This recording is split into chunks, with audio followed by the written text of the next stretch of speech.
Hello, everybody. Welcome once again to another installment of Rebel Without Applause, coming to you as I always do from this, my little nutshell of infinite space, my television studio apartment right here in the Wood of the Holly, under the sign, overlooking the COVID-addled but still somehow enchanted land of law. And today, I have, an incredibly special guest. She's a very good friend of mine. I have long admired her spirit, her beauty, her incandescent joy and spirit for life. And that person is Kathy Zuckerman, otherwise known as Gidget. And to the people out there in the other side of this digital divide, she is the subject of and the inspiration for her father's novel, Gidget, and later the movie and the TV series that followed from it. She's here with me today. I'm so excited to have her. Welcome, Kathy Zuckerman, Gidget. Hey, Bill. So I have to tell you something. I don't know why somebody just, my name is Kathy Zuckerman. So I don't really know why it's always, got the Koner in there. I mean, somebody did that, and I go along with it, but it's Kathy Zuckerman. Okay. It was Kathy Koner. It was Kathy. Kathy. Kathy Zuckerman. Okay. Yeah. Well, Kathy, it's just Kathy Zuckerman, or also known as Gidget, or also known as the real Gidget. Yes. I say, Gidget's here. They think Sally Field's visiting. I have to sometimes say the real Gidget, the person that actually served at Malibu. I'm sure there's a big difference between the fictional version that was celebrated on TV and movies and the real, authentic individual I'm talking to right now. I mean, the Gidget story, I gave my father, Frederick Koner, the author, and it was his first book, by the way. He was a screenplay writer. Right. I gave him the twinkle, the seedling of, I said, because I want to write a story about what's going on at Malibu. And so my dad said, well, why don't you tell me, because I'm the writer. So I started telling my dad about what it was like at the Boo in 1956. The interesting thing is we had always gone to Malibu. I mean, even when I was like 3, I have pictures of me when I was 3 and 4 years old. That seemed to be the place that my parents went to. I think other Hollywood emigres went to Malibu Beach. And you got to remember that what I told my dad is sort of a little bit, or the sprinkling on the cake of the novel that he wrote. So it is a work of fiction, the Gidget novel by Frederick Koner. And it's interesting, I don't know where it came that somebody said the little girl with big ideas that is now it's on the cover of the book, but I don't know if that was in a review of the book or if that was actually I don't think my dad wrote that, but it's interesting that it says Gidget, the little girl with big ideas. Of course, the big idea was... What do you say, Bill? First, you really led me. One time you drove me home from where I work at Duke's Malibu. Right. Because no matter how much energy I have and how bubbly and sparkly and that Gidget-like can-doism, as you know, I got frightened of driving on the highway at night. So you gave me a ride home, and you pointed out to me an interesting concept. You had read the Gidget novel by Frederick, and you had seen the movie Gidget with Sandra Dee and Cliff Robertson and James Darren. And you said, what's so interesting is at the end of the Gidget novel, she just gets on a surfboard and rides the surfboard alone and says, and the last line of the novel is, well, maybe I'm just a woman in love with a surfboard. And you pointed out that at the end of the movie, which was, pure what Hollywood wanted, what every romantic young girl wanted, was that at the end of the movie she is pinned, gets the fraternity pin of Jeff Matthews, who is played by James Darren. And I thought you pointed that out to me, and I to this day, obviously, because we're talking about it, remember that. And it was very good for me to hear what you had to say. Oh, well, thanks. So it is a work of fiction, Gidget, and it is maybe loosely based on what my life was like at Malibu. And, of course, I captured what my life was like in Malibu in my daily diary pages, because I wrote every day in my diary, who was at Malibu, what the surf was like, and how I was feeling towards the love interest, who in the novel becomes somebody named Moondog. Right. Well, So I have those diary pages. I'd really that would be fun to get those published too. But the book Gidget is a work of fiction. Did your dad read the diary pages? I don't think he did read the diary pages, actually. Although, well, I wouldn't know if he read the diary pages, and I guess if he did, I wasn't around. And I don't think that I read them to him. But I certainly was able to share with him the love interest, who was Bill Jensen, who becomes the Moondoggie character in the novel Gidget. I had a very close relationship with my father. I mean, I knew he was a writer and created stories, and I did the writing in my diary pages. But he was incredibly not, what would be the good word? He's judgmental, non-judgmental. But he liked hearing the story of my days at Malibu. And, it was interesting because I would sit where there was a shack, right, and my parents would sit further up near the colony. So it wasn't only after I'd gotten my learner's permit and then my driver's license, which was around age 16, did I go to Malibu on my own.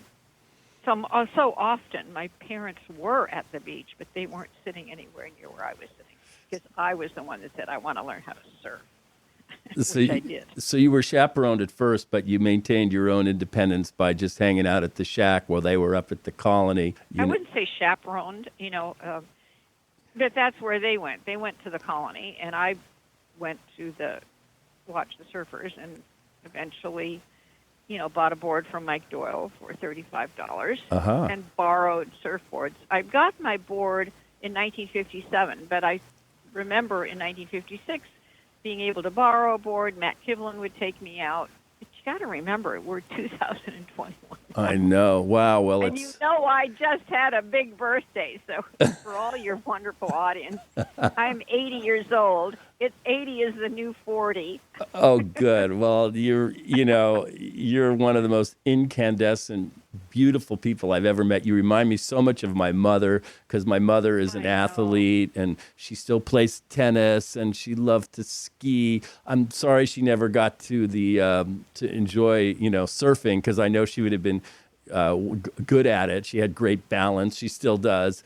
When I read the book, the thing that occurred to me so powerfully, and you articulated the difference between the movie and the novel, was that it felt like, yes, it was a novel for public consumption that became a movie, exploded into the popular culture. But what I really got, and this is what really touched me, the book to me felt like a message from your father to his daughter, Kathy, that you can be anything you want to be. It felt to me when I read this that the message was that your life is your canvas. Go create it. You can do it. And I thought that was a great message for to any kind of teenage daughter or teenage girl, that it's not just a boys' world, because surfing, of course, was and still is largely the terrain of the boys. So that's the message I got. And I found that really moving. That's what hit me hard when I read the book. Wow. I got to be honest with you. I never even knew what the word gender meant. So I never even realized, I never thought of it as sort of, there are not many girls out here, and I'm going into a boys' world because I like the boys. I don't think so much that I was competing against the boys, but I liked the boys, and I wanted to have them see that I could surf. I mean, and you've probably maybe read over the years certain aspects of the fact that I had been teased, or I'd come to the beach and somebody'd say, I'd say, well, I'm not bothering you. And they'd say, yeah, you're still breathing. Or they disconnected the distributor of my car. And then years later, I found out why they did that, because I had brought down another girl to the beach, and they liked this girl, and so they didn't want me to drive home, so they disconnected the distributor to my car. They teased me. I mean, there was one day they threw a pineapple in my face. I read it in the diaries. Yeah, I just didn't I just kept going for it because it was a place that I had, and it's a little bit like when I go to work at Duke's, it's the clean, well-lighted place, the bar, Taco Tuesday, and I can say hi to everybody. So for me going to Malibu, and for the purpose, yes, I wanted to surf, but I also wanted to be part of the group, the gang. I wanted to be accepted. I wanted to have like my third place, like you have school and you have church and then you have Starbucks or Yeah. Amy's or whatever. And Malibu became a place where I just went all the time, and I knew everybody was there, and I recognized everybody's car, so I felt very much at home there. But I did go surfing, and I was actually curious to know whether the love interest that I did have a big crush on Bill Jensen saw me surf. I mean, that was kind of important for me, that they could see that I surfed. And, there's only like 5 pictures of me in the world surfing, because we didn't take pictures then. People weren't taking pictures then, but Right. I did surf. I wasn't just the Gidget girl without the board. I was the girl with the board, and I could surf. Well, I've seen a picture of you on the board, and as you describe, Malibu as a place like a second home or a third family. I feel the same way to this day. I mean, I can say for myself, I didn't surf as a kid. I was busy playing baseball in the valley, but as an adult, when I started coming over and surfing in Malibu, it rescued my happiness. All of a sudden, I've got all these new friends, none of whom I have to make an appointment to see. I've got this glorious sport, the whole Pacific Ocean, right at my fingertips. And I can say with an absolute certainty that surfing, and specifically Malibu, rescued my happiness at that time in my life, and it still sustains it. So I get what you're saying, and I can only imagine how it must have been in, oh my God, the summer of 56 and 57. I don't know if the crowds were there then. I don't think surfing had quite exploded into the culture as it would in the next few years. No, it didn't explode until after the Gidget movie. I mean, I think the Gidget movie, and I may have told you this is the start of the billion-dollar surf industry. Right. So, this whole concept of surf clothing, surf music, surf contests, or, that didn't exist when I was surfing. So there were not a lot of people. No, there were a handful of them. So you kind of knew them when they drove by with a board sticking out of a car. You'd wave. You would know that person. And my friend Tony Colvin, she would ride her bicycle up to Malibu with her child on the back of the bike. And I was like, so that there wasn't the traffic. It Right. was totally different. But still, when you go to Malibu today, it just has the same feel. You know the people. You can say hi. You watch the surfers. And it does have that sort of magical standstill type of place that I love. I love going to Malibu. It's just parking lot's kind of full. Yeah. Now, do you have recollections of people like Mickey Dora and Johnny Fain and Lance Carson and some of those people that came into prominence pretty much in the 60s, but were there in the 50s too? Yes. Well, Lance lives near me, and Lance was a little bit younger than me. Great surfer. Johnny Fain surfed. I don't remember Johnny surfing that much. I just remember him being around and about. Mm-hmm. And, of course, anytime I went to Malibu and I looked out on the outside, and if Mickey Dora or Mickey, we called him Chapin, if he was surfing, I knew it. He was probably the Baryshnikov of the surfboard. And sorry for anybody that doesn't know who Mikhail Baryshnikov is, Yeah. famous ballet dancer. Yeah. Mickey Dora was a great surfer, a really terrific surfer, and he had sort of gestures that one would recognize. So I always knew when Dora was in the water. I mean, he was fun to watch. He was great. I didn't run the nose. He could walk up and down the board. He could 10 toes over, whatever he did. He was a great surfer. Sadly, he's not alive anymore.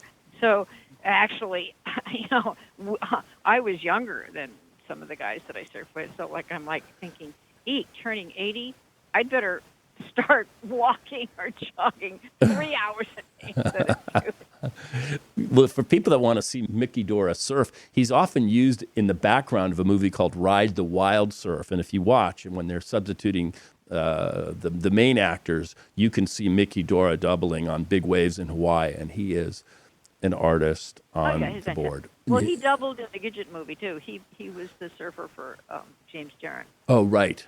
Right. And some of those, when you watch those movies today and you see them intercutting with what was the background with the guy on the surfboard in the studio in Burbank and then cutting to the real guy in Malibu, They jar the senses, but I find them, very charming and fun. Now, you come from a very distinguished family.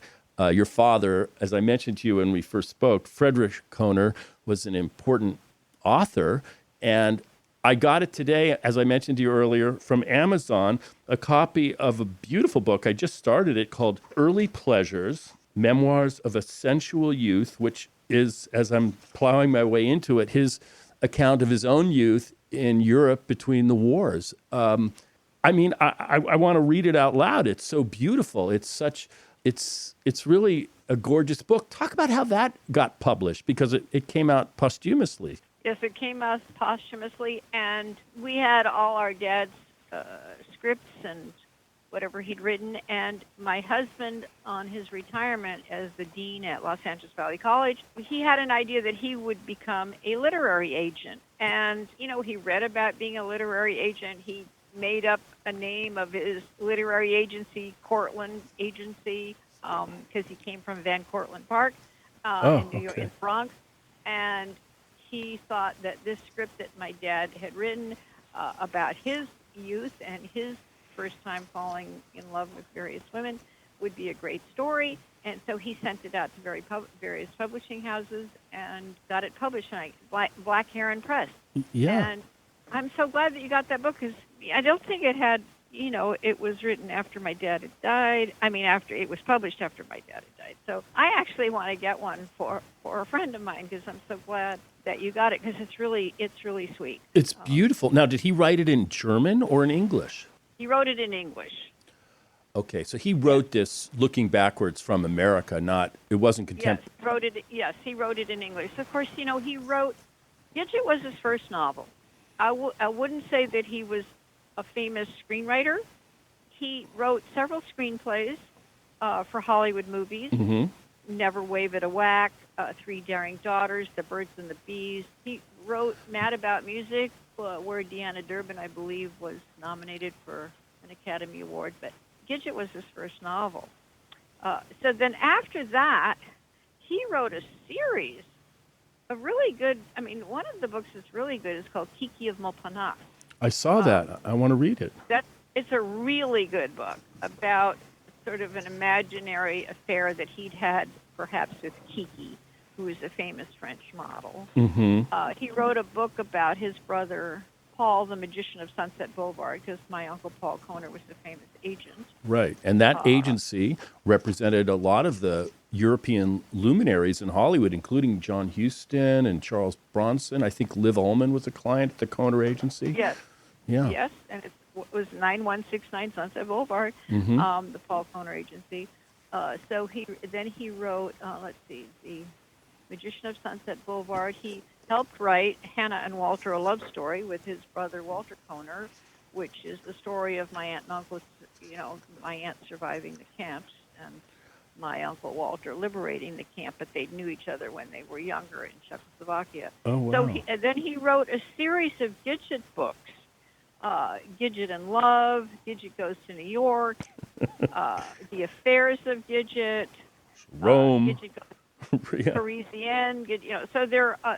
And I have all those, the paperbacks, but there's a series of Gidget books. The only one that got reissued was the Gidget. So he was successful with the Gidget story, and I think he wrote one screenplay that got nominated for an Emmy, and that was in the Sally Field TV show, and it was called The Big Kahuna. The Sally Field TV show came out in 1965. There were 35 episodes of the Sally Field TV show. It ran opposite a show called The Beverly Hillbillies, and it was not very successful, so it had 35 episodes, and then it went off the air. But Screen Gems brought it back in the 70s, and then it was hugely successful, and it showed everywhere, and people just loved the Gidget Sally Field TV series.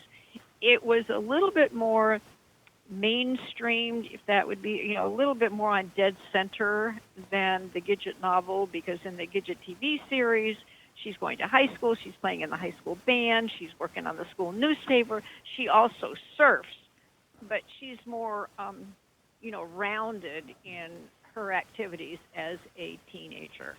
And at that time, I had just had a child, so, I wasn't watching the Sally Field TV series like mobs of young girls, everybody were maybe, 10 years my junior. They were a younger set. I was watching General Hospital. My husband can't be watching General Hospital when you're nursing our child. What was that like for you as someone, you're living in obscurity, you're enjoying surfing, and then within 5 years, it's a public sensation. It's all over the place, and surfing is exploding. How did you feel about that at that time? Well, surfing exploded, I believe, after the Gidget movie, which came out in 1959. Mm-hmm. And I was away. I had graduated from University High School in 1958, and I went in the fall of 1958 to Oregon State College, which is now Oregon State University. Right. And so I saw the Sandra D. Gidget movie in Corvallis, Oregon. Very low tide in Corvallis, Oregon. Uh-huh. And I don't believe that too many Oregonians could identify with a surfer chick from L.A. I mean, if you've ever been to the Oregon coast, there's not a lot of surfing there. No. Although a friend of mine has a surfboard shop in Lincoln City, so of course now it's a universal sport, and we didn't have wetsuits at the time, so now with wetsuits, I guess you can pretty much go out anywhere. And I go every day to the jetty, which is really close to where I live, and it's amazing that spot has become a surfer heaven. It's really nice, but they all wear wetsuits. There's kids learning. There's teachers out there in the summer, and now that's Will Rogers, right? Is that what? Yeah, Will Rogers at the jetty. Yesterday, I saw a guy with a great surfboard. I said, "Gee, I love that surfboard, and I love the rocker." And he looked at me like, "How do you know about that?" I'm like, "Oh, I used to surf."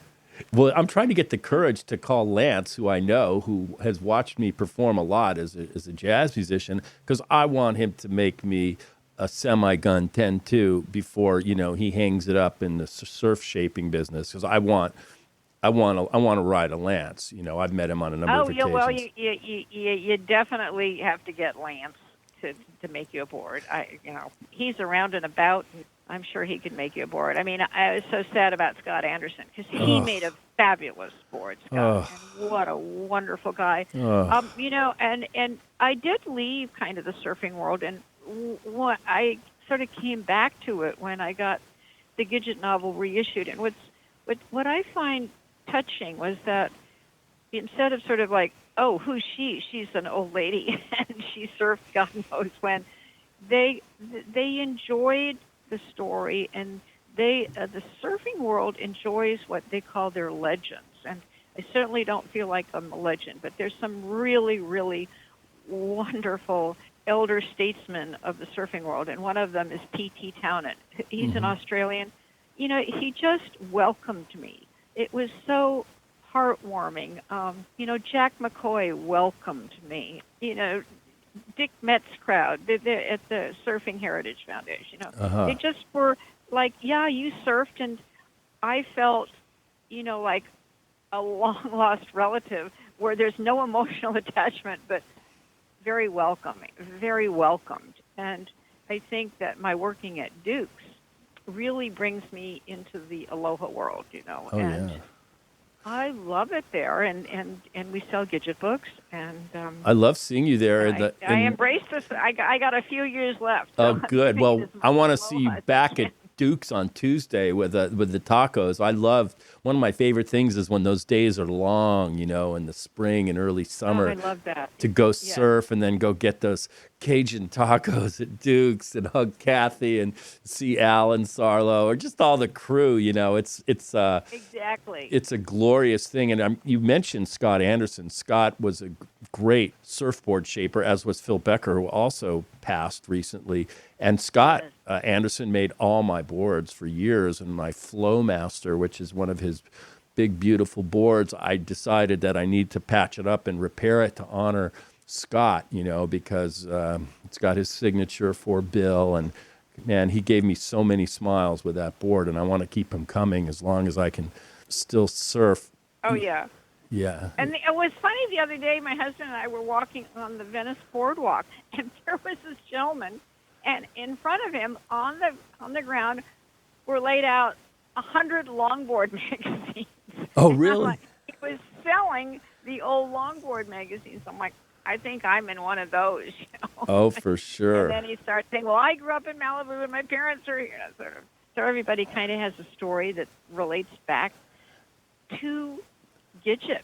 They like the Gidget story because the older people relate back to their time when they went surfing at Malibu, or they knew somebody that surfed at Malibu, or they were at Topanga Beach. But there's a lot of fun, happiness surrounding the Gidget story, and I think we really need it now in this time of COVID, where it is safe to go to the beach. It is safe to go to the beach. And I will say this, I surfed with a mask. I was the only one. I'm wearing a mask in the water to set an example for all those goofballs on the beach that refused to wear masks. So I still surf with a mask when I go out there because I feel like I don't know how much protection it affords me, but I feel like it sets a good example. So It does. I still, growing up in the valley, I desperately loved the beach. I didn't have surfing, but those mountains between the San Fernando Valley and Malibu might as well have been the Himalayas. I mean, crossing them was the joy of coming over the hill or through the tunnel and then seeing Malibu sparkling in the distance. Even to this day, when I drive in from Hollywood, it makes me happy. And I can still see, that it gives you a lot of happiness just being there and Dukes. Yeah, it does. I mean, the problem is it's like the highway is like beep, beep, beep, beep. So actually, my husband drives Miss Gidget to the beach, drives me to Malibu. I'd like to get over that fear because I certainly wasn't fearful of surfing at the booth. Well, I have this fear of PCH. Like, why can't they build one of those gondolas that would take me from Sunset up to Malibu? The fear is well founded. You're much more at risk commuting to the beach than you are in the water.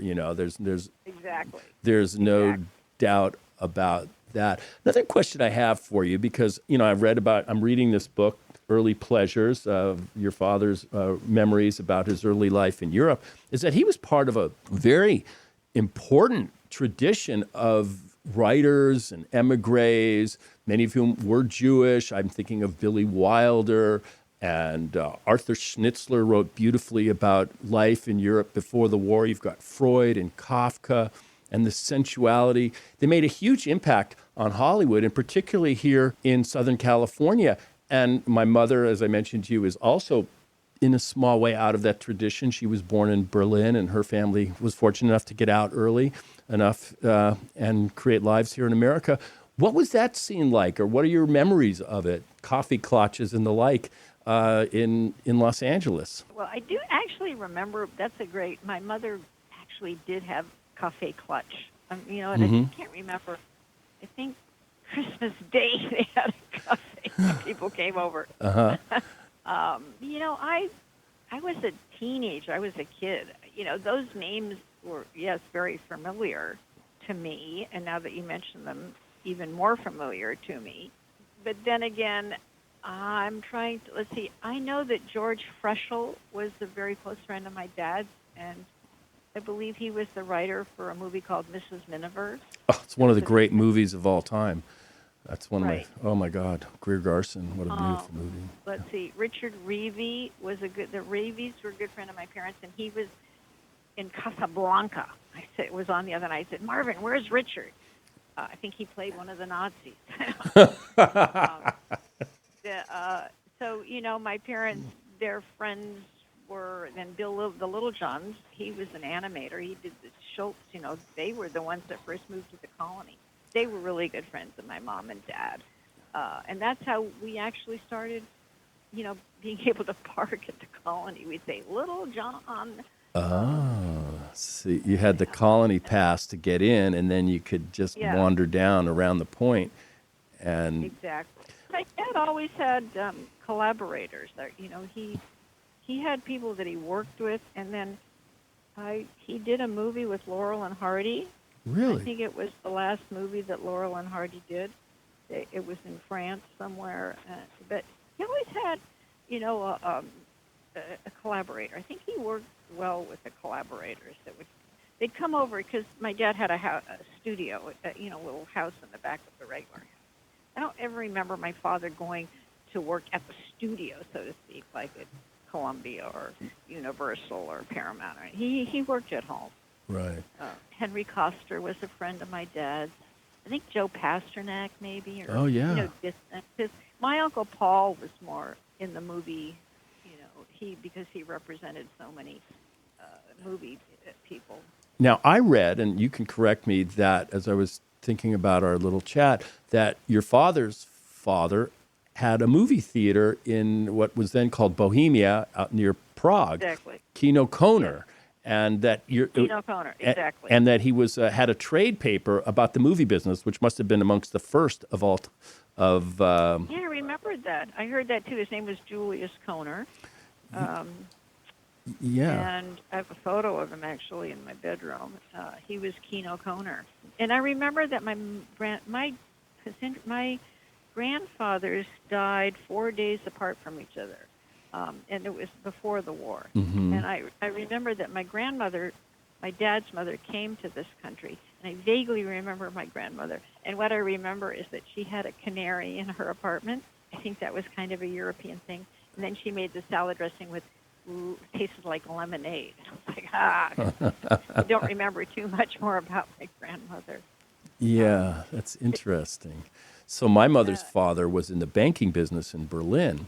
And he was able to, get out just in the last moments. And my mom was raised, in New York, in New Rochelle, New York, not far from Van Cortlandt Park in the Bronx, if you want to know the truth. Right, exactly. Which is where Riverdale is, and I have other relatives stocked there too. Well, there is a Riverdale, but of course it's not the Riverdale that I watch on TV. So I've always been, interested in this tradition. I feel like I have a claim to it. Just reading the first pages of Early Pleasures, takes me back to that pre-war world, and I just want to recommend it to anybody. Yeah, read Gidget, but check out Early Pleasures. It takes you. I'm so glad.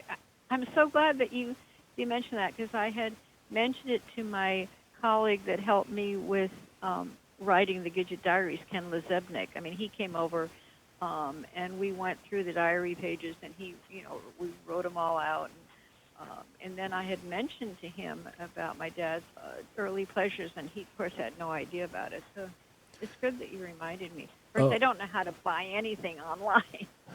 Well, go to Amazon and type in Frederick Koner Early Pleasures. I don't know how to buy on Amazon, but I think I'm going to get that. Yeah, you have to, and if not, I'll order one and get you it. It'll be we have one at home, so I'm glad you told me about that, and I do hope your listeners would get that, because it in a way it juxtaposes the writing of Gidget about a young girl and her, falling in love. Bingo.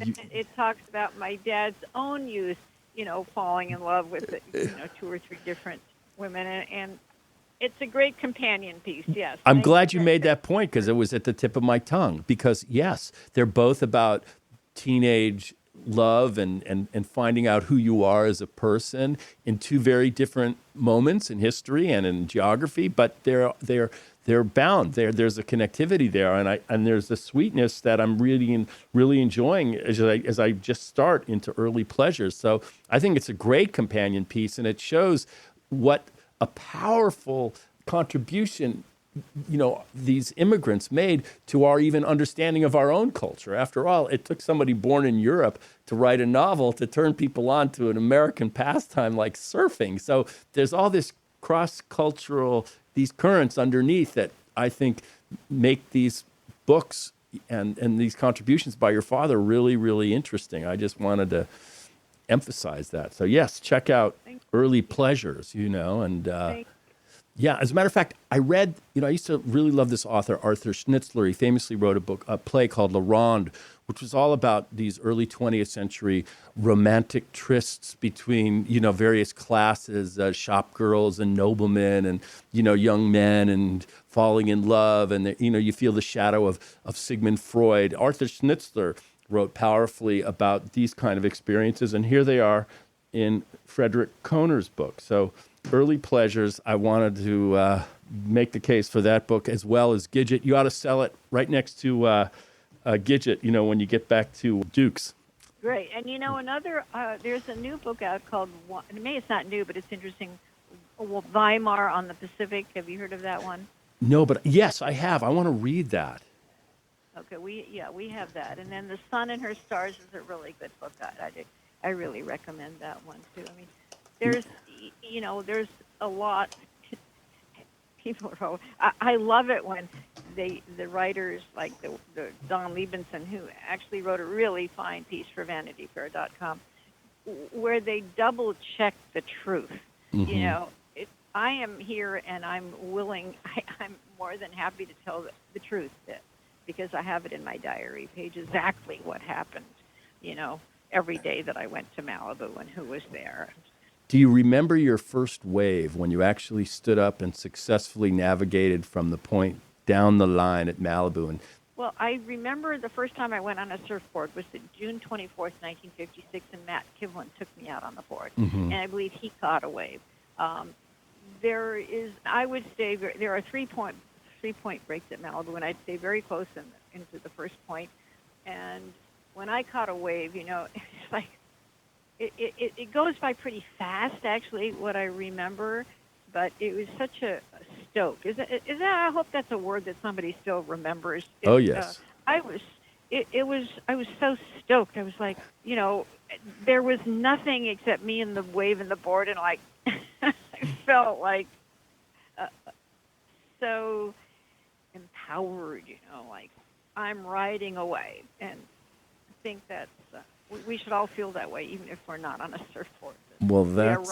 We're going to ride this wave with this covet thing and get stoked to see the end so that we'll all have come out without purling the board, as we used to say, or turtling the board, where you'd go under the waves, turn your board over and push through. So we're going to push through this one. All right. Well, first love and first waves and getting past COVID, it's all coming together with Kathy Zuckerman. I'm cutting out that middle word, although there's a proud heritage lurking in that word, or name rather. I want to thank you, Kathy Gidget. Yes, it was great, Bill. It's always a pleasure to see you. It's always a pleasure and you always have a pearl of wisdom for me that I take with me.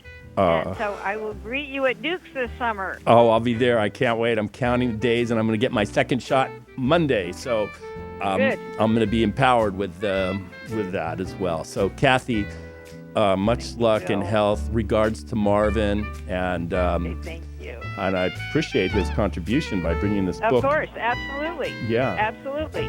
Yeah. And anybody can reach me. They email me. Okay. All right, Kathy, be safe. Thank you so much. Bye, Bill. Thank you. Bye-bye. So there you have it, folks. A really cool conversation with the great Kathy Zuckerman, otherwise known as Gidget, a little insight into Malibu history and the rich literary tradition out of which she emerged. And check out that book, Early Pleasures. I'm already digging it. And you got to read Gidget. Go back to the source, read that novel. And till next time, namaste, shalom, and aloha. By that I mean, yeah, you got it. Namaste, aloha.